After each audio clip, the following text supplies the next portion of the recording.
Welcome to the deep dive. Today we're diving into a really interesting collision. You've got crypto, politics, and surprisingly, meme coins all mixing together. Yeah, it's quite the intersection. Absolutely. And our guide for this is a recent Medium article from AI. It really shines a light on Tron founder Justin Sun's perspective. Mm. So we're going to unpack his thoughts, specifically on the Trump meme coin, how that ties into politics, the wider crypto market, and his take on why these meme coins might be more significant than some think. Right. The goal is really to get a handle on Sun's viewpoint here. Exactly. What's he saying, and maybe what could it mean for you listening and for the whole crypto space? And it's fascinating, isn't it, how one person's comments, especially someone like Sun, can really crystallize these bigger trends.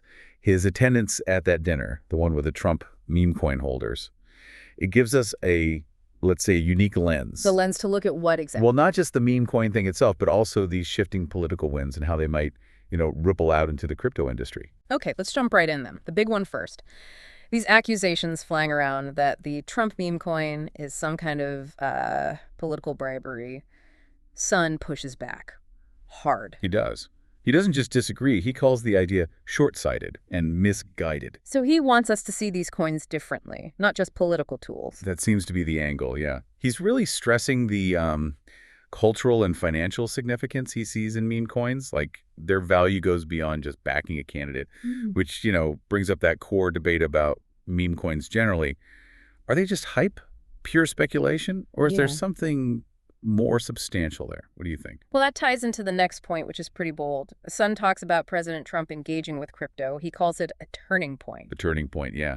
And even one of Trump's best decisions. Strong words. Very. And he suggests this could be the start of something big, like a new era for American digital asset innovation. Potentially making the U.S. a forward-thinking hub for blockchain and Web3 development. That's the vision he's painting. And when we say Web3, we mean that sort of next-gen internet built on blockchain, right? Exactly. It definitely feeds into the hope within parts of the crypto world for maybe a friendlier regulatory environment if Trump were reelected. He even says positive things are happening in the industry.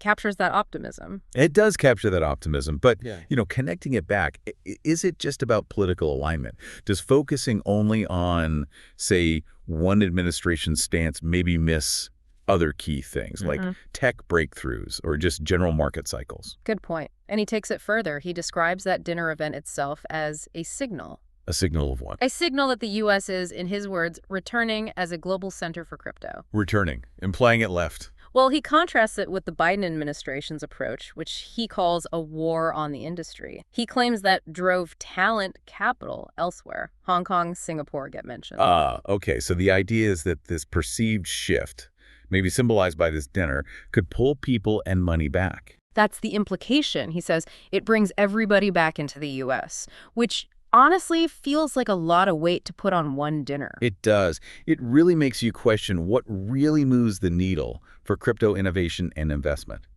Politics, regulation, sure, they matter. But what about the tech itself, the talent pool, market sentiment, the idea that one event reverses a trend? It's an interesting claim. Now, this whole area, politics and crypto, it's not exactly new ground for Sun, is it? No, not at all. The article reminds us he bought up to $75 million of those World Liberty financial tokens after the last election. Right, that's a key piece of background. And then there's the legal side. The SEC pausing that civil fraud case against him and Binance after Trump took office. Plus, there's still an ongoing DOJ investigation since 2021. Yeah, that context is crucial. It shows just how tangled things can get. You've got crypto, law, politics, all intersecting. It definitely adds complexity to his current statements, doesn't it? Absolutely. It reminds you that these things rarely happen in a vacuum. Huh. There's always a bigger picture, often involving legal and political factors. Okay, let's pivot a bit back to the meme coins themselves. Sun really takes issue with critics like Dave Portnoy, who just call them gambling or Ponzi schemes. He fundamentally disagrees with that framing. Yeah, he sees them differently. He calls them legitimate financial instruments and says they foster an entrepreneurial spirit.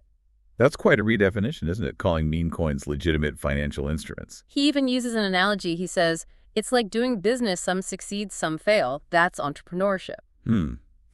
So he's framing the volatility not as a flaw, but as just the nature of new ventures. Like any startup, high risk, high reward. Seems like it. He points to DOGE and SHIB as examples of success The stories big ones, yeah. and argues they act as entry points, ways for millions of people to get into crypto for the first time, kind of like how NFTs maybe help people grasp digital ownership. Ah, the on-ramp argument. That's a common perspective. He says flat out they have merit, and that they're now a distinct and growing segment of this whole Web3 economy. So the idea is their cultural appeal, maybe the lower cost of entry, it draws people in who might be intimidated by, say, Bitcoin or Ethereum initially. That seems to be the gist. He also mentions Tron's mission is to support growth across the board, every single piece in crypto. It does make you wonder, though, who is the typical user getting onboarded via meme coins? Is it a different demographic than someone starting with the blue chip cryptos? Yeah. Does it lead to deeper engagement? Or is it more transient? Good questions. He also touches on the media coverage. Specifically, he criticizes what he sees as a negative portrayal of the Trump meme coin. Including alleged links to sensitive topics like white nationalism, Exactly. And he brings up the First Amendment, stressing the importance of freedom of expression. which highlights that classic tension, right? Right. Especially in decentralized spaces. How do you balance free expression with the potential for harmful stuff or just plain misinformation to spread? Yeah, and the media's role in shaping how people see these things is huge. Definitely. Public perception, regulatory reaction, it's all connected. So if we try to pull all of Sun's threads together here, what's the big picture he's painting? Well, he seems to see this convergence happening. Crypto culture, political identity, Web3 tech, all sort of blending together. And he thinks meme coins are sticking around. He's pretty clear on that. They're not going away, he says. He actually seems to envision a future where these entrepreneurial communities Driven by memes. driven by memes, yeah, and by data, specifically on-chain signal stuff recorded right on the blockchain, maybe become more influential than traditional institutions or big tech companies. Wow, that's a fundamental shift he's talking about, away from centralized control. It really leans into that core decentralized idea of crypto, doesn't it? Power shifting to these organic online communities, value driven from the ground up, based on shared culture and transparent data. Whether it plays out exactly like that, well, that's the big question. But it's a compelling vision of where things could go. Okay, so let's quickly sum up Sun's view as we've discussed it. 1, Crumpcoin isn't bribery, it's cultural financial. 2, Trump's crypto nod is a big positive for U.S. innovation. 3, the U.S. is making a comeback as a crypto hub, partly thanks to this political shift. 4, memecoins are legit tools, entrepreneurial, and key onboarding mechanisms, not just gambling. 5, he pushes back against negative media framing, citing free speech. And finally, 6, the future might belong to these decentralized, meme-fueled communities using on-chain data, not the old guard. That covers the main points from his perspective, yeah. Definitely some provocative ideas there.